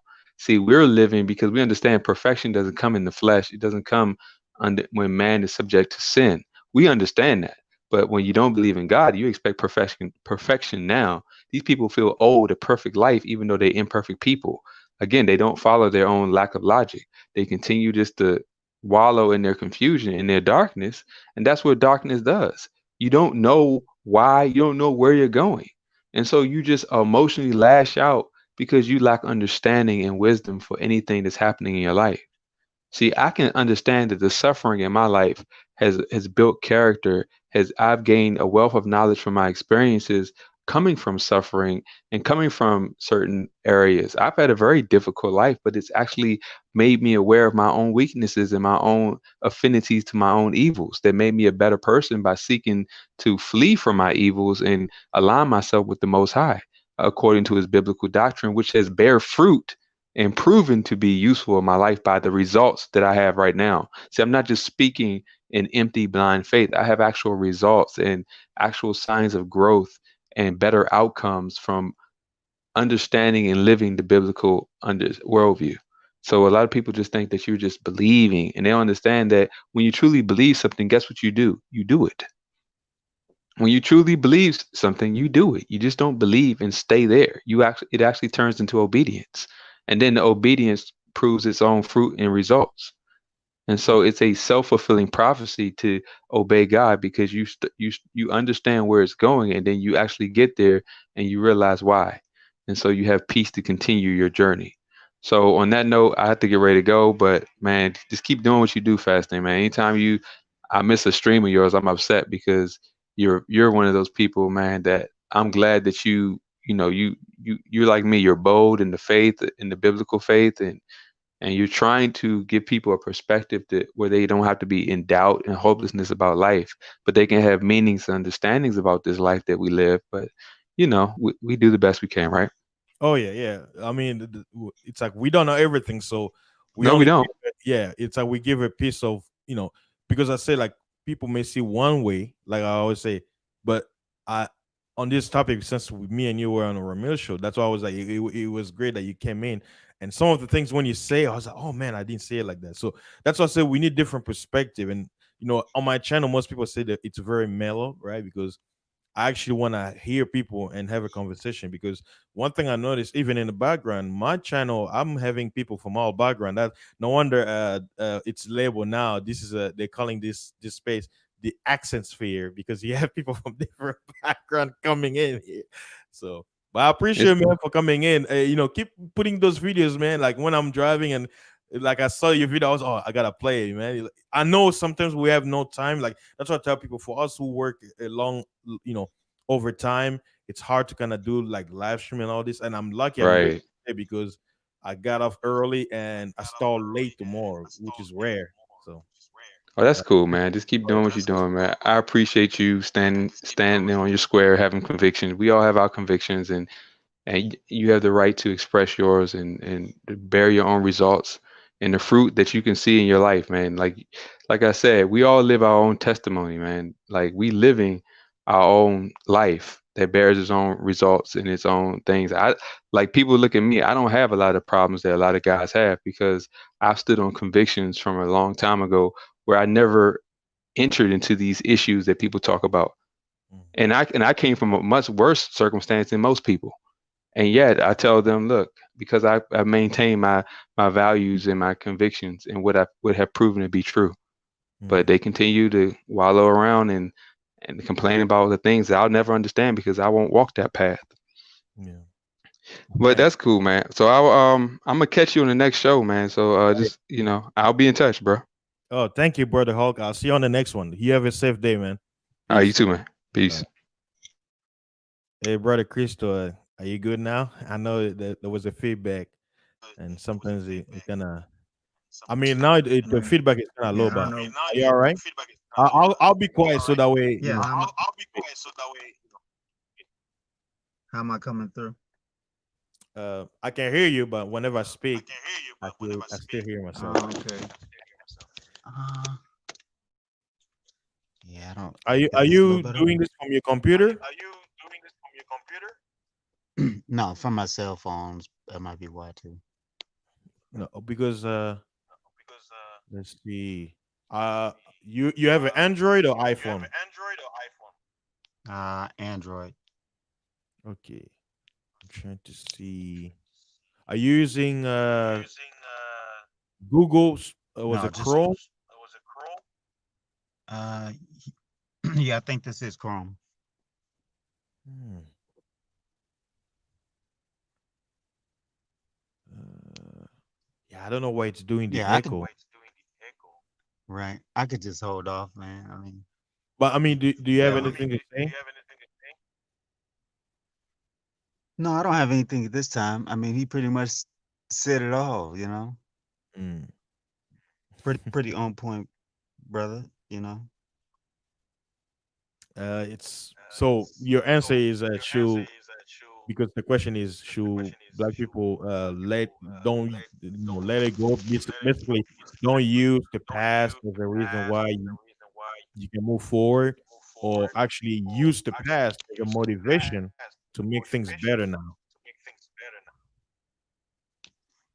Uh, I would say use the past because I don't know. I can't speak for anyone else's paradigm, but the way I see it is that we always have to shake the nest from time to time, you know, Mm, so we can move forward. Because if not, you know, when you're in certain places, if you just remain stagnant, then you'll be accountable to stagnant. You know what I mean? yeah. Y- You'll be placed in that. You'll be placed in that category, and you won't be able to move forward. Yeah, I So hear every you. now and then you have to throw, like you say, you have to throw a monkey wrench. You have to throw a monkey wrench into the gears to stop the machine, but don't Mm, stay there too long. I think that's the thing too. Don't stay there too long and have, you know, a set direction on how you're gonna get out and move forward because you can't just, you know, you can't just be reactionary without mm, cause, you know, or without like when they say the towers blew up or whatever, they use that as, you know, as a reason, a yeah. the basket, yeah, yeah, the reason to go forward and do something completely different. Not that that's a good thing. Mm, Let me say that. But yeah, you have to use the worst opportunity in order to get to the next best. mm. I think But there's never like, you know, there's always a climaxing point. But at the same time, like he was saying, they do the same thing on the opposite end because they'll take that same opportunity and use it to push forward policy and all this, which only furthers to enslave, mm, you know, because they don't need a new law for anything. They already have all the laws. The laws were there a long time ago. So mm, they use those things on the opposite end of the spectrum to move forward. And I think that's what it is. But I think for other people groups, it seems like that they could sit in a period of stagnation, you know, and not be ruffled by it. But with us, I think we have to shake the tree from time to time. But mm. just don't stay there too long, you know. Yeah, it's like there have to be a balance. So Yeah, I think so. I think so because if you're never moving, you know, we just don't have, we're just not afforded that opportunity, though. You know, we see because we see what happens. You know, we'll build up so far, and then we'll just get shot down. So you have to constantly move forward. You know, like if we never constantly move forward, then we wouldn't have people in those spaces, yeah, you know, yeah. among the I hate to say aggressors, but yeah, among those who are aggressive toward us, we have to be in those same spaces with them, if for no other reason, even though we say, okay, have our own, have our own, have our own. No, we don't live in a world like that. There's too many people. You need to have a seat at the table, even if you don't like the seat, even if the seat don't represent what we're talking about directly. You have to be in those spaces in order to not only know what's going on, but to be able to inject something, you know. Now, don't expect, you know, that foundation to remain solid underneath you because it's never solid underneath you. You have to go into it with that understanding. But at the same time, yeah, it has to be used. Yeah, I think the specialist mentioned is here for you, for your problem. The reason why you have feedback. uh, it'll be good to for you to hear it, like plug in was a headset so you can hear it. That's why probably why I'm hearing myself on the feedback. Yeah, yeah, You got a yeah. headset or? I don't have my headset. I reset it and did Ah, some of everything. I could hang up though. You could finish the show, man. And hey, well, thanks for coming by, I man. had a Hey, good time. yeah, Yeah, first time, huh? yeah. I'm gonna have to pay attention now. From now on, you know. Well, welcome to the show, man. Like, I usually have mostly my topic tends to lean to health and and Bible stuff, but I cover other topics like as such as this because usually the topics I'll cover if it has any relation to the Bible, so I'll touch them. Mm, Yeah. I mean that's fair. Yeah. That's what I'm in every day anyway, is the Bible. So mm. Well, thank you very that's much, pretty bro. much it. Hopefully, I'll see you on the next one. Oh yeah, Maybe you likewise. Likewise. have, so I Thank you for won't have having the echo. right. Thank you for Mm. having me. Oh, you're welcome, man. Peace.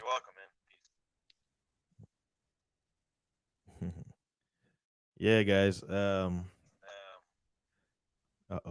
I see here myself.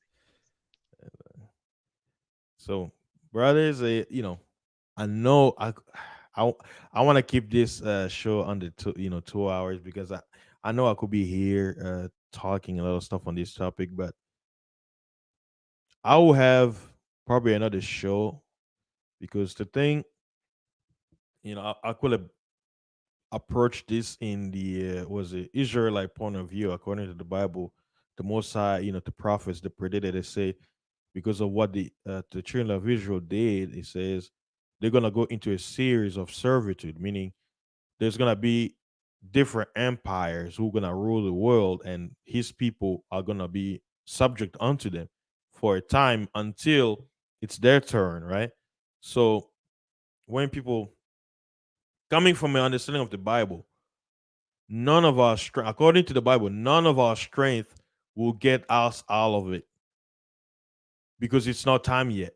Meaning, when the Persians rule, the Greeks were under subject unto them. Yeah, the Greeks, they tried to raise their little head from time to time, but guess what? They got squashed. But when it came time for them to take the rulership and take down the Persians, you know what they did? I don't know if you guys study history. The Greeks had Grecians within the political system of Persia. They were able to quote unquote divide, and which led to Alexander to take it down. But it didn't happen overnight. It took time, centuries. But Persia was the greatest power of that time. Every nation was subject unto Persia. You wanted to have a good life, you had to go to Persia. You had to go over there, migrate, become one of the citizens, enjoy the good life, right? Then it came to Grecians, then it came to Romans, and then they split up and they went into branches, and those branches took turns into conquering different parts of the world. And that's what notice they call what the Western world. Western world. Why they call it the Western world? Why? Because they're referring to the division of Rome, which went further west of Europe. That's what they call it the Western world. So, according to the scriptures, there's a time and place for everything. For now, the earth is ran and ruled by the Edomites, who is who was the twin brother of Jacob, who became Israel. So in a way, we're brothers. The elder brother got his foot on the neck of his younger brother. Why? Because it is his turn now. But as the Most High said, what? The first shall be last, and the last shall be first. So for those who have the Bible as the guide, that's our faith, that's our hope, meaning that this condition soon will change. But the way it's gonna change, it's not how we're gonna expect it. Why? If you want to use quote unquote physical means to make it happen when it comes to take up arms, it's not gonna. Why? Because the word there is the Bible calls it a confusion of faces. because people have been mixing and all that stuff. In a world that we live in, it's hard to quote unquote pinpoint who's for you and who's against you. But the Most High has a system or how he's gonna basically select or separate the people. That's why he says that he shall gather the elect to the elect. Why? Those who think like mind, according to him, something is gonna link them together, and from that union, they're gonna build like a body of people who share the same mindset, and it's that mindset that will basically carry on to whatever it's coming. But like I said, if we stay here and start to talk about this kind of stuff, we're probably gonna be here for days. And I know it's a topic that some people they get blanked out. That's if you're focusing on the Bible subject, because the Bible it's a book of prophecy, and it talks about things that happen and that will happen in the future. Some people may not believe it. They say, "Oh, it's a work of fiction." Hey, that's all right. But the way I see the Bible, it's been correct so far when it comes to rulership, because the Bible looks at things from a grand point of view. In some details, it may go like microscopic, where it sees a particular subject. But remember, the Bible covers thousands of years of events. You can't fill thousands of time in one book. You can't. It's impossible. So there's a lot of skipping. You see one generation. It talks about this one guy, and it's like 400 years after something happens. So what happened in that 400? That's a lot of time that's not mentioned. So this book covers thousands and thousands, centuries upon centuries of events that are probably not mentioned, because it picks specific particular time in the storyline, right, in the timeline. So some of the information in the Bible it gives you when it talks about this subject, slavery and all that, the law or the commandments that were given to Moses was basically the constitution of the Israelites on how they will deal within themselves and to quote unquote foreigners, immigrants who come into their land, how their society will be set up. And their society, quote unquote, even when they look at secular history, was way different, because it was something that was new. And then some people say, oh, they had this particular part. Yeah, but the whole concept of how the Israel, that's why they were called a peculiar people. All the people around them, they were like, these people are weird. Why they have all this kind of stuff they have to do? We can do whatever we want, but these people, they have to follow some commandments. Here it's dog eat dog. We don't care about any of that stuff. But why these people, why do they follow that God? We have 360 gods. We had 370. We got 400 gods. We got 1,000 gods. Why these guys only follow one? That's boring. That's it's trash. But guess what? Even though they have one God, when those people they're doing they're following their constitution, guess what? Nobody could touch them. They stay away from them. Why? Because when they went after them, they lost. They couldn't win. But they figure out a secret. They say, these people, they're peculiar people. If they're doing what they're supposed to do according to the constitution, we can beat them. But if they copy us, we always notice that every time they copy our ways, they lose. Let us come up with a way where we can keep them following us. Huh?